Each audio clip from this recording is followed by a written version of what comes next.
Emotions. I mean, they're such a huge part of being human, right? They shape pretty much everything we do. But have you ever really stopped to think, how do they actually work? How do our thoughts, feelings, and our bodies kind of interact to create that whole experience? It's a fascinating question, and it's one psychologists have wrestled with for ages, trying to pin down where it all starts. Is it the body first, or the mind, or maybe Yeah. something else? Exactly. It's a real puzzle. Yeah. And that's what we're going to try and unpack today. We're doing a deep dive into some of the big psychological theories about emotion. We're using a pretty concise source, actually, called Understanding the Theories of Emotions in Psychology. Yeah, and you can think of these theories like different maps trying to chart the same territory or inner emotional world. Each one gives a slightly different angle on how a stimulus, our body's reaction, our thoughts, and our feelings all connect. Okay, so where did this whole mapping process begin? One of the earliest theories is, well, it's a bit counterintuitive maybe, the James-Lange Theory. The core idea, like our source points out, is that the physical reaction actually comes first, and the emotion we feel is just us noticing that reaction. Right. It completely flips what feels like common sense, Yeah. that you feel scared, then your heart races. James and Lange basically said, nope, other way around.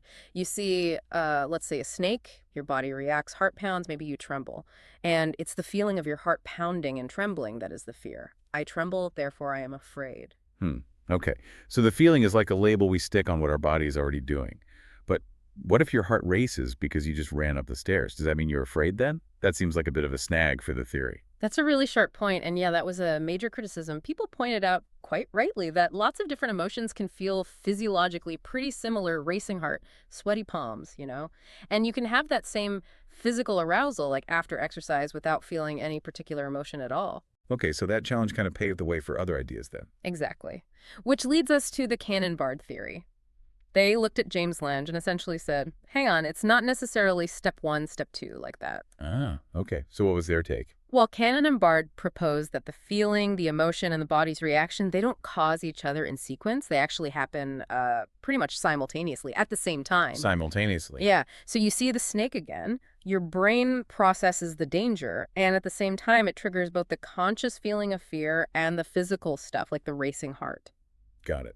So the brain's kind of the central command center here, sending out two messages at once.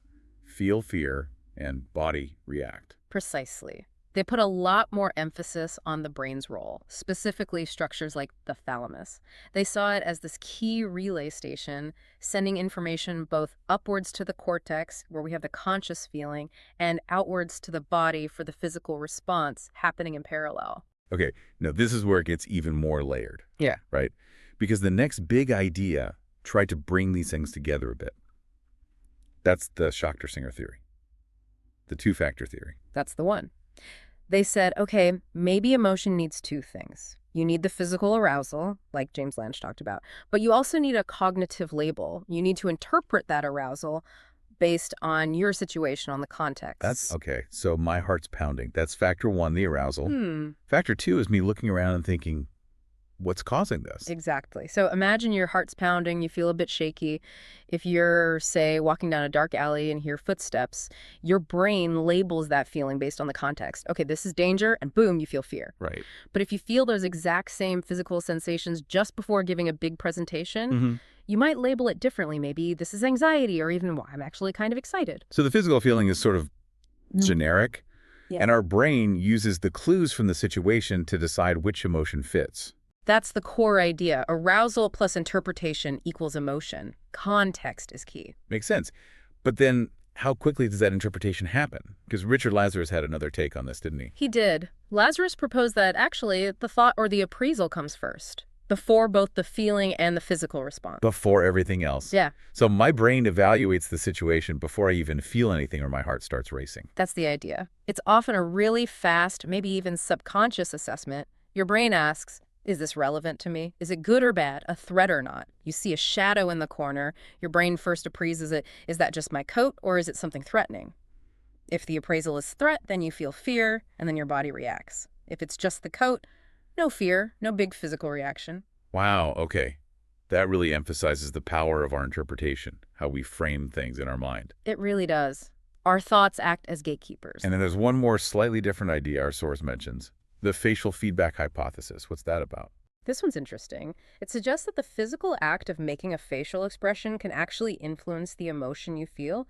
The signals from your facial muscles feed back to your brain and can sort of reinforce or even trigger an emotional state. So if I force myself to smile, even if I'm feeling a bit down, The idea is, yeah, that might actually make you feel a little bit happier. Yeah. Your face is literally sending feedback to your brain that nudges your emotional state. wild. It shows just how tangled up the body, brain, and feelings really are. Absolutely. Okay, so let's recap this deep dive. We've looked at these different angles from our source material. James-Lange, body first, emotion follows. Cannon-Bard, body and emotion happen together. Schachter-Singer, body plus thinking about it equals emotion. Lazarus, thinking comes first, then emotion and body. And even facial feedback, where your expression plays a part. Yeah, and it's pretty clear, right? There isn't one single theory that perfectly explains every single emotional experience we have. They sometimes even seem to conflict. But looking at them together really highlights this incredible, complex dance between our body, our brain, our thoughts, and the situations we find ourselves in. So maybe a final thought for you listening. Considering all these perspectives, body first, thought first, things happening together, even your facial muscles getting involved, which one feels most true to your own experience of emotion? Or maybe, like these theories suggest, it just depends. Think about that power your own interpretations might have over how you feel, moment to moment.